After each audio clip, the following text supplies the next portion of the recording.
வணக்கம் மக்களே. இப்போ நான் வந்து பார்த்தீங்கன்னா மாதேஸ்வரம் மலைக்கு போயிட்டுருக்கேங்க. இந்த வழியாக போகும்போது வந்து பார்த்தீங்கன்னா ஒரு வித்தியாசமான ஒரு ஃபீலிங் வருங்க.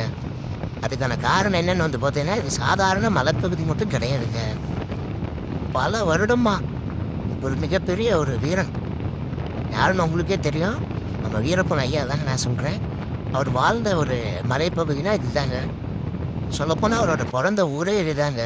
போகிற வழியில் பாலாறு டேம் இருக்குங்க. அதை தாண்டின உடனே ரைட் சைடில் செங்கப்பாடி போகிற வழி இருக்குங்க. நான் உங்களுக்கு வீடியோவில் காமிக்கிறேங்க. அங்கே தாங்க கோபிநத்தம், அதாவது செங்கப்பாடின்னு சொல்லுவாங்க. அங்கே தாங்க நம்ம வீரப்பன் ஐயா பிறந்தார்.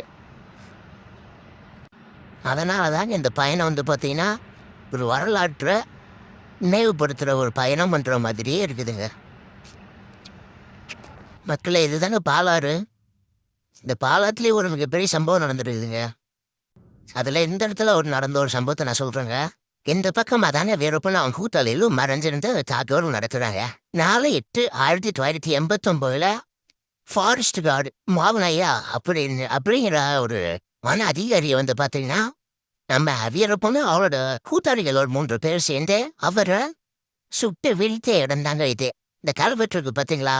இந்த கல்வெட்டு கிட்ட தான் அந்த ஃபாரஸ்ட் கார்டு மாவனையா நின்றுருக்காருங்க. அதுக்கு ஆப்போசிட் சைடில் இந்த இடத்துல உள்ள ஒரு புதர் இருந்தது. அந்த புதரில் மேஞ்சிருந்து இந்த பாலத்தோட இந்த சின்ன கேப் இருக்கு பார்த்தீங்களா? அந்த வழியா இந்த தாக்குதலை வந்து வீரப்பன் வெற்றிகரமாக நடத்துகிறாரு. இதுதான் கர்நாடகா பார்டருங்க. இதுக்குள்ளே வண்டிக்கு வந்து பார்த்தீங்கன்னா டோக்கனுக்கு வேறு அமௌண்ட்டு கேட்குறாங்க. 2 வீலருக்கு வந்து 10 ருபீஸும் 4 வீலருக்கு 30 ருபீஸ் நினைக்கிறேங்க. முன்னாடியெல்லாம் கேட்க மாட்டாங்க, இப்போ தான் புதுசாக கேட்குறாங்க. சரி, ஓகே கொடுத்துரு அப்படின்னு நம்ம கிளம்பிட்டோங்க.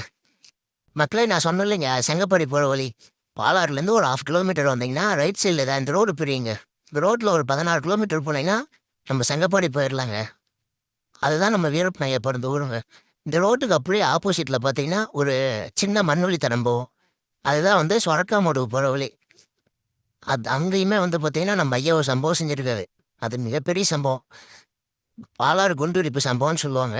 அங்கே கண்ணீரி வச்சு 22 பேர்த்த வந்து கொண்டிருக்காருங்க.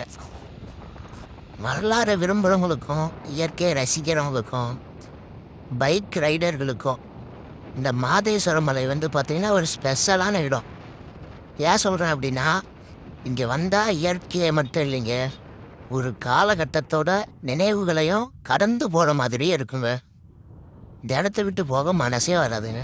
அந்தளவுக்கு ஒரு ஸ்பெஷலான இடனே சொல்லலாங்க நம்ம மாதேஸ்வரன் மலையை.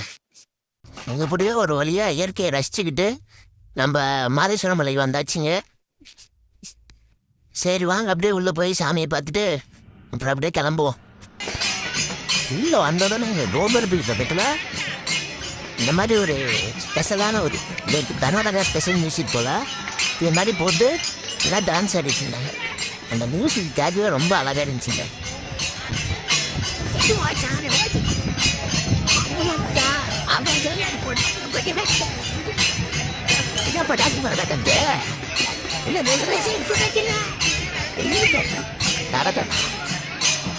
இப்படியே லைனுக்குள்ள வந்தாச்சுங்க. சாமி பார்க்கவே கிட்டத்தட்ட ஒரு 40 நிமிஷம் மேலே ஆயிடுச்சு. இது எவ்வளோ பரவாயில்லைங்க, கொஞ்சம் சீக்கிரமாகவே பார்த்துட்டோம். எப்படிதாங்க ஒரு வழியாக நம்ம மாதேஸ்வரனை பார்த்துட்டு வெளியில் வந்தாச்சுங்க. இப்போ ரொம்ப ஒரு மனநிறைவே கிடச்சிருக்கு. அவ்வளோ டயர்டும் எங்கேயோ போன மாதிரி இருக்குதுங்க மாதேஸ்வரனை பார்த்தோங்க. இப்போ வந்து பார்த்தீங்கன்னா இந்த காடு எவ்வளோ ஒரு அமைதியான ஒரு இடமா இருக்குது. ஆனால் ஒரு காலத்தில் நம்ம இந்தியாவில் பேசப்படாத ஆட்களே கிடையாது இந்த காட்டை பற்றி. அந்தளவுக்கு ஒரு வரலாறு நிறைந்த நம்ம மலைப்பகுதி தானே இந்த மாதேஸ்வரம் மலை. ஆனால் ஒன்று மக்களே, வாழ்க்கையில் ஒரு சில பயணங்கள் வந்து பார்த்திங்கன்னா இடத்த மட்டுமே காட்டாதுங்க, ஒரு மிகச்சிறந்த ஒரு அனுபவத்தை கொடுக்குங்க. அந்த மாதிரி ஒரு பயணம் தாங்க நம்ம மாதேஸ்வரன் மலை பயணம். உண்மையாகவே நல்ல ஒரு எக்ஸ்பீரியன்ஸுங்க. கண்டிப்பாக மறக்காமல் நீங்கள் இங்கே வராமல் இருந்தீங்கன்னா கண்டிப்பாக வந்து பாருங்கள், உங்களுக்கு ஒரு நல்ல ஒரு ஃபீலிங் கிடைக்கும். ஓகே மக்களே, பாய் பாய். அடுத்த வீடியோவில் சந்திப்போம். தேங்க்யூ.